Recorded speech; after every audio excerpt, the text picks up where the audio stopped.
আসসালামু আলাইকুম বন্ধুরা।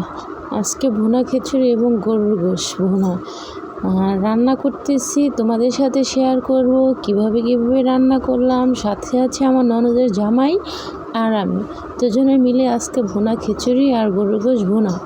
তো ভাবলাম তোমাদের সাথে শেয়ার না করলে তো চলেই না। ঝরঝরা ভুনা খিচুড়ি যারা রান্না করতে চাও, কিভাবে রান্না করবা আজকের রেসিপিতে আমি সব বলে দেব। প্রথমে আমি কতগুলি পেঁয়াজ কুচি নিয়ে নিলাম, তেল দিয়ে কড়াইয়ের ভিতরে দিয়ে আমি কতক্ষণ নাড়াচাড়া করার পরে আমি দিয়ে দিলাম গরম মশলা, এলাচ, দারচিনি, তেজপাতা। তারপরে কত সময় নাড়াচাড়া করতে করতে আমি দিয়ে দিলাম আমার পরিমাণ মতো লবণ। লবণ তো না দিলেই নয়, সব জিনিসের সাথে লবণটা যায়। কতক্ষণ নাড়াচাড়া করার পরে দেখো গরুর গোশটাও কি সুন্দর একটা ফ্লেভার আসতেছে। যাই হোক, এটাও দেখাই ওটাও দেখাই, দুষ্টামি করতে করতে আজকে শুরু করে দিলাম ভুনা খিচুড়ি রান্না। এখন আমি দিয়ে দিলাম পরিমাণ মতো আদার ব্যালেন্ড করে রাখছি, আদা দিয়ে দিলাম, তারপরে রসুন, তারপরে দিয়ে দিলাম পেঁয়াজের বেরেস্তা, তারপরে দিয়ে দিলাম পরিমাণ মতো হলুদের গুঁড়া, তারপর সামান্য একটু মরিচের গুঁড়া, যেহেতু আমি কাঁচামরিচ ব্যবহার করব এটার ভিতরে, এর জন্য অল্প একটু দিয়ে দিলাম। এখন মশলাটারে সুন্দর করে কষাবো। কষানোর পরে আমি কষাই না কিন্তু বন্ধুরা, কষাচ্ছে কিন্তু আমার ননদের জামাই। দেখো রেসিপিটা কেমন হচ্ছে, ভালো লাগলে অবশ্যই সবাই একটা লাইক, একটা কমেন্ট, একটা শেয়ার করে যাবে। সো এখন সামান্য একটু কষাকষির পরেই আমরা এখন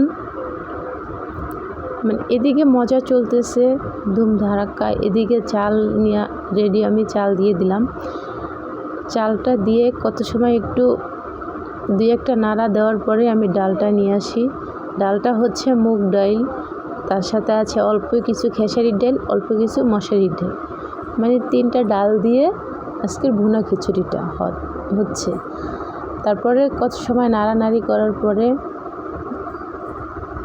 নাড়ানাড়ি করতেছি কিন্তু আমার ননদের জামাই, আমি শুধু পরিমাণ মতো দিয়ে যাচ্ছি। তারপরে দিব হচ্ছে সামান্য একটু, বেশি না, সামান্য একটু পানি দিয়ে আমি নাড়ানাড়ি করতে করতে আমি এদিকে গরুর গোশের কড়াইটা নামিয়ে আমি গরম পানি বসিয়ে দিলাম। এখন ভালোভাবে চালটা ভাজার পরে আমি এটার মাপ মতো পরিমাণ মতো গরম পানি দিয়ে দেবো। গরম পানিটা আমার প্রায় হয়ে আসছে। আমি চালটা নাড়াচাড়া করার পরে ভাজা হলেই আমি গরম পানিটা দিয়ে দেব। দেখতে থাকো, আমাদের সাথেই থাকো, সম্পূর্ণ ভিডিওটা না টেনে দেখতে থাকো।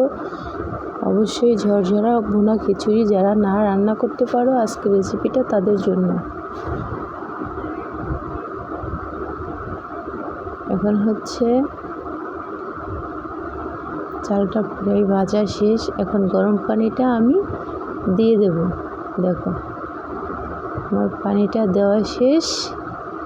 এখন একটু নাড়াচাড়া দিয়ে আমি ঢাকনা দিয়ে ঢেকে দেব। ঢেকে দেওয়ার পরে এদিকে আবার গরুর গোশের ভিতরে আলু এদিকে আলু দিয়ে গরুর গোশ কষানো শুরু হয়ে গেছে। এখন ঢাকনা দিয়ে ঢেকে দেওয়ার পর দেখো আমার খিচুড়িটা কি একটা কালার আসছে। সবাই বলবা ভিডিওটা কেমন লাগলো। আজকের রেসিপি এই পর্যন্তই। আল্লাহ হাফেজ, ভালো থাকবে, সুস্থ হবে, আমার জন্য দোয়া করবে নেক্সট ভিডিও পাওয়ার জন্য।